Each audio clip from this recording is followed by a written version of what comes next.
Tous les mecs skinny ne devraient pas faire une prise de masse. Ça peut paraître paradoxal et pourtant, je vais t'expliquer dans cette vidéo qu'il y a vraiment une nuance et des objectifs différents à avoir selon ton profil et tes spécificités. C'est vrai que ça fait un petit moment que je parle d'homme skinny, de comment devenir plus musclé quand on est skinny. Et en fait, je me suis dit que j'avais besoin de préciser davantage pour que vous compreniez les choses parce que être skinny, ça peut vouloir dire différentes choses. On n'a pas tous le même point de départ. On n'a pas tous besoin de la même évolution, de la même alimentation et du même type d'entraînement. Du coup, dans cette vidéo, je vais essayer de clarifier tout ça un maximum, que tu puisses t'identifier à un profil précis, même si on est tous différents bien sûr, mais que tu puisses au moins savoir à peu près ce qui convient pour toi et que tu puisses du coup savoir quoi appliquer et pouvoir progresser au mieux et atteindre un physique qui va te satisfaire le plus possible. Avant toute chose, si tu me découvres ici, moi je m'appelle Edgar, donc là tu es sur le Calimas Podcast. Tu peux soit écouter simplement la vidéo, c'est dispo sur YouTube, sur Spotify aussi également, ou alors tu peux aussi la regarder. J'essaie de mettre des petites illustrations pour rendre le visionnage un peu plus sympathique. Si tu veux me soutenir, tout simplement, c'est très simple. Tu peux dès à présent mettre le podcast en pause, penser à t'abonner et pourquoi pas en fin de podcast me laisser un petit commentaire. Ça me fera super plaisir. C'est important, c'est ça qui me donne envie de continuer à produire. Si on n'a pas de retour, c'est comme en entraînement, c'est compliqué aussi de s'améliorer, donc n'hésite pas à me faire part de ton avis en commentaire et d'éventuellement les pistes d'amélioration que tu vois. Ceci étant dit, on attaque tout de suite l'épisode sur les différents types de profils. Du coup, pour moi, j'identifie 3 profils différents chez les skinny, même si après, il peut y en avoir d'autres. Mais on va dire le mec très très mince, très skinny, qui est vraiment fin, qui a la peau sur les os, on va dire, qui a vraiment pas de relief, pas de forme, et qui lui a besoin de faire une grosse prise de masse. Après, il y a le skinny qui est pour moi, j'appelle ça le skinny athlétique. Le mec qui est fin, mais qui a déjà quand même un bagage sportif, qui a déjà de l'expérience, qui est déjà peut-être un tout petit peu dessiné, qui a déjà des abdos tracés. Donc lui, il a besoin de prendre du volume, s'épaissir. Mais il va devoir prendre du muscle de façon plus progressive. Et lui, ce qu'il veut surtout, c'est ne pas prendre de gras. Il veut prendre du muscle de façon vraiment très propre. Et après, il y a le fameux, très connu, skinny fat. Un profil malheureusement beaucoup trop répandu dans notre société actuelle, je trouve. Le mec qui est mince, mais avec du ventre, avec un ventre qui est arrondi, donc de la masse grasse au niveau de l'abdomen. Et c'est un physique qui est un petit peu, qui n'est pas esthétique, on ne va pas se mentir, et qui est souvent compliqué à gérer parce que les gens se demandent ce qu'ils doivent faire. Est-ce qu'ils doivent faire une prise de masse, une sèche? Et ça amène pas mal de complications. Donc je vais t'expliquer rapidement, selon les 3 profils, les objectifs que je fixerai, selon moi, ce qui est important, notamment en termes de nutrition, et quelques indications aussi sur le type d'entraînement à mener. Alors déjà, sur le profil qui est très très mince, très skinny, on peut se repérer, donc déjà sur le visuel, sur le physique, généralement quand tu es très skinny, tu le sais, mais voilà, en termes de ratio taille-poids, souvent, c'est des gens qui sont parfois à un PDC moins 15, parfois même moins 20 par rapport à leur taille. Imaginons un mec qui fait 1m85, parfois il va faire 70 kg, voire moins. Donc là, évidemment, il y a beaucoup de poids à prendre. Et selon moi, à ce stade-là, la priorité, c'est déjà d'enclencher la prise de poids. Alors, je ne vais pas te dire de faire une prise de masse hyper sale avec, en prenant énormément de gras. Ce n'est pas forcément ça le but, mais il ne faut pas, selon moi, avoir peur de prendre un petit peu de masse grasse. Il faut quand même garder à l'esprit que quand tu vas prendre du poids, il y aura forcément un petit peu de gras avec et c'est normal, il ne faut pas avoir peur de ça. Si tu as trop peur de ça, tu risques de te limiter, de ne pas manger assez de calories, de ne pas progresser suffisamment et donc d'être frustré. Donc accepter qu'il y ait un petit peu de masse grasse qui vienne avec. Le rythme de progression qu'on peut viser avec ce genre de profil, c'est généralement plus 1 à 2 kg par mois. Tu as peut-être vu sur mon profil Instagram, il y a beaucoup de mecs que j'ai accompagnés qui ont pris parfois 10 kg en 6 mois. Évidemment, sur ces 10 kg-là, c'est quasi impossible qu'il y ait 100% de masse musculaire. Le but, c'est qu'il y ait une majorité de masse musculaire et que le physique reste esthétique. C'est surtout ça le truc. Mais je pense que prendre un peu de gras, ça peut déjà t'aider à améliorer, à changer ta morphologie. Parfois, ça peut t'aider aussi à être plus fort. Donc, ce n'est pas non plus négligeable. Tu auras moins froid l'hiver aussi si tu as un peu plus de masse grasse. Donc, le corps a quand même besoin d'un certain niveau de masse grasse pour pouvoir résister à l'effort, pour pouvoir être aussi dans une bonne santé. Même si, un mec skinny en général, il est rarement en mauvaise santé. mais un petit peu de masse grasse, ça ne lui fera pas forcément de mal. Donc ça, c'est la première chose. Donc le surplus, il peut être assez important si on parle en termes chiffrés. Donc tu sais que tu as ta maintenance calorique. La maintenance calorique, c'est le nombre de calories qui te permet de rester à niveau stable, donc de ne pas faire évoluer ton poids. Un mec qui est très très skinny, il va devoir donc faire un surplus calorique, donc consommer plus de calories que sa maintenance pour pouvoir prendre du poids, et il va pouvoir faire un surplus assez important, de 10 à 20% par rapport à sa maintenance.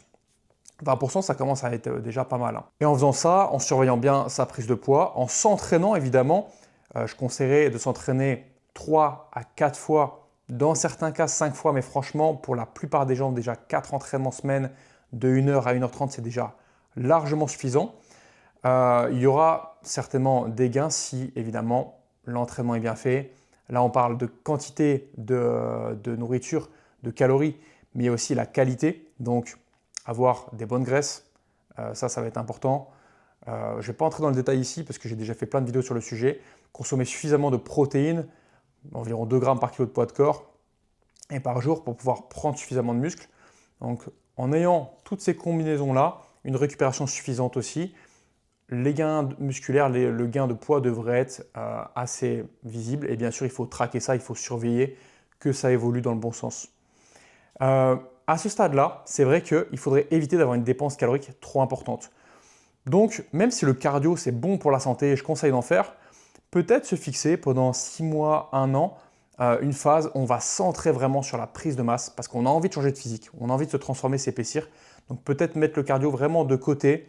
Si vraiment ça te fait kiffer, que tu fais un sport cardio que tu aimes, bah garde-le, mais peut-être un petit peu moins fréquemment. Et comme ça, tu pourras transformer ton physique de façon un peu plus fiable. Ensuite, deuxième profil, donc le skinny athlétique, le mec qui est déjà un petit peu dessiné mais qui manque de volume musculaire. Lui, il va aussi essayer de faire un surplus calorique, mais de façon un peu plus progressive. Généralement, un surplus de 5 à 10% au-dessus de sa maintenance, ça sera suffisant. Donc en termes d'échelle de gain de poids par mois, entre 500 grammes et 1 kg par mois, ça sera déjà vraiment très bien. Faut garder à l'esprit qu'on ne peut pas prendre tant de masse musculaire que ça par mois, donc il faut un rythme progressif pour garder cet aspect athlétique tout en gagnant du volume. Donc évidemment, l'aspect musculation est super important, s'entraîner à soulever des charges lourdes, s'entraîner à essayer d'avoir une surcharge progressive dans ses trainings, c'est-à-dire faire plus de reps, soulever plus de poids, progresser de séance en séance. Et voilà, bien organiser ses entraînements, bien organiser sa nutrition. Et évidemment, encore une fois, ça sera primordial. Donc à ce stade, le piège, ça serait de vouloir aller trop vite, de vouloir prendre du poids trop vite. Et au final, oui, de prendre du poids sur la balance, mais d'avoir un physique qui esthétiquement nous plaît moins parce qu'on a pris trop de masse grasse. Donc, sois patient, fais les choses de façon très progressive si tu es dans ce profil-là. Ensuite, profil numéro 3, le fameux skinny fat, donc il paraît mince en étant habillé, mais quand il est torse nu, on voit qu'il a la masse grasse au niveau du ventre. Il a accumulé du gras à ce niveau-là. Donc, il a un double enjeu. Il veut prendre du muscle, mais il veut aussi perdre de la masse grasse. Il y a différentes stratégies en fonction du taux de masse grasse que tu as et en fonction de tes priorités. Parce que à ce stade-là, si tu veux en priorité prendre du muscle, si tu as vraiment très très peu de masse grasse, tu peux quand même faire un léger surplus calorique. En règle générale, ça sera plus cohérent d'être à maintenance calorique, donc de consommer le nombre de calories qu'il faut pour que ton poids se maintienne. Mais par contre, de consommer suffisamment de protéines pour pouvoir prendre du muscle.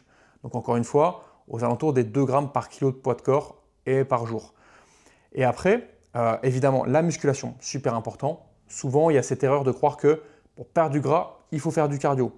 Oui, le cardio peut être intéressant, le cardio permet de brûler des calories, mais la musculation, c'est super important. Ça va te permettre de construire du muscle, de changer progressivement la façon dont ton corps va utiliser son énergie.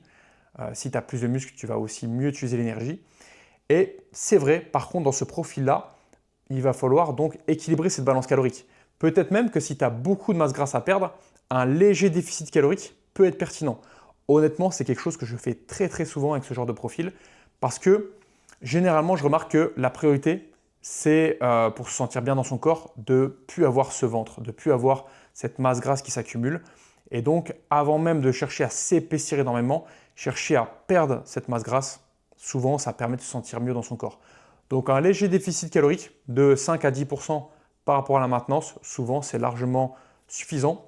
Avec des protéines bien hautes, ça permet d'avoir de bons résultats. Pour faire ce déficit calorique-là, donc il y aura une importance, oui, sur l'alimentation, mais aussi sur la dépense calorique. Parce que tu sais, tu as les calories que tu ingères et tu as les calories que tu dépenses. Donc tu peux aussi augmenter le nombre de calories que tu vas dépenser. Et ça, comment on va le faire? Pas forcément, c'est pas dans la séance de musculation que tu vas dépenser des calories, mais tu peux avoir une attention sur ton activité au quotidien, notamment ton nombre de pas. Donc chercher à avoir un nombre de pas qui va aller autour des 8000, 10 000, ça va te permettre d'éliminer, de brûler des calories et donc d'améliorer cette composition corporelle. Tu peux intégrer du cardio, même du footing, du vélo ou d'autres sports cardio que tu aimes, du paddle ou ce que tu veux. Ça peut être pertinent d'avoir ce genre d'activité.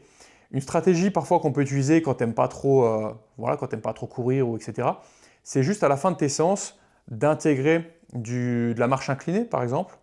Ça permet de générer peu de fatigue et quand même de brûler des calories. Imaginons en fin de séance, tu te fais 20-30 minutes de marche inclinée, à une marche rapide, hein, une intensité quand même qui est pas mal. Ça peut être vraiment efficace. Sinon aussi un truc qui est sympa, c'est d'intégrer des circuits training, donc des efforts plutôt de haute intensité. On va enchaîner plusieurs exercices avec peu de temps de pause, un petit cross-training. Ça permet aussi d'avoir une dépense calorique plus importante et ça peut être pertinent d'associer ça à un travail de musculation plutôt classique. Tu vois, tu pourrais démarrer ta séance avec des exercices de musculation classiques, avec 2-3 minutes de pause entre chaque série, et finir par un circuit sur 10 minutes par exemple. Donc voilà, choisis bien la stratégie adaptée à ton profil et tu devrais avec ça avoir de bons résultats et progresser petit à petit. J'espère que cet épisode t'a plu. Si c'est le cas, n'hésite pas à me le faire savoir en commentaire. N'hésite pas à t'abonner au podcast. Pour postuler à l'accompagnement Calimas et se transformer, passer d'un physique mince, skinny, voire skinny fat à un physique plus musclé et athlétique, pour avoir un accompagnement personnalisé, avoir quelqu'un qui te suit, avoir un suivi nutritionnel, un suivi sur l'entraînement et surtout un suivi humain, parce que selon moi, c'est beaucoup ça aussi qui fait la différence et qui nous permet d'atteindre nos objectifs.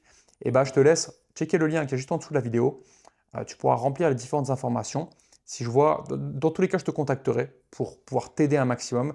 Et si je vois que tu as un profil qui correspond, que je te sens bien motivé, on pourra prendre un appel ensemble et je pourrai t'expliquer comment ça fonctionne et on pourra éventuellement se lancer et avoir une très belle transformation ensemble. Prends soin de ta santé, investis en toi et rappelle-toi, agir sera toujours plus puissant que subir. Je te dis à la prochaine. Ciao.